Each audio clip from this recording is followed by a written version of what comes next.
లేడీస్‌లో మనం చూసే కామన్ ప్రాబ్లమ్ ఏంటి అనంటే, ఎప్పుడు లో ఎనర్జీతో ఉండటం, హెయిర్ ఫాల్ ఎక్కువగా ఉండటం, మూడ్ స్వింగ్స్ ఉండటం. దీనికి one of the reason B12 deficiency కావచ్చు. సో, ఈ బి12 మోస్ట్ ఇంపార్టెంట్ వైటమిన్.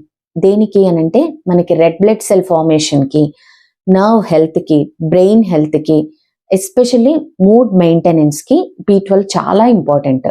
ఇంకా ఏంటి అనంటే, మెన్స్ట్రుయేషన్ టైంలో, ప్రెగ్నెన్సీ టైంలో, స్ట్రెస్ టైంలో బాడీ కూడా ఈ బి12ని ఎక్కువగా అడుగుతుంది. సో, ఈ బి12 డెఫిషియన్సీ తగ్గించుకోవటానికి మనం ఫుడ్‌లో ఏమేమి ఇంక్లూడ్ చేయాలి? ఆకుకూరలు, కూరగాయలు, పళ్ళు, పాలు, పెరుగు, ఫర్మెంటెడ్ ఫుడ్ అంటే batter, idli batter, dosa batter ఇలాంటి ఫర్మెంటెడ్ ఫుడ్‌లో కూడా బి12 చాలా ఎక్కువగా ఉంటుంది. ఇంకొకటి ఇంపార్టెంట్ థింగ్ మీ అందరూ తెలుసుకోవాల్సింది ఏంటనంటే బ్యాలెన్స్ డైట్ అండ్ గట్ అనేది చాలా ప్రాపర్‌గా ఉన్నట్టయితే మీ బి12ని ప్రాపర్ రేంజ్‌లో మెయింటైన్ చేసి మీ ఎనర్జీ లెవెల్స్ హైగా ఉండటానికి ఇది చాలా బాగా ఉపయోగపడుతుంది.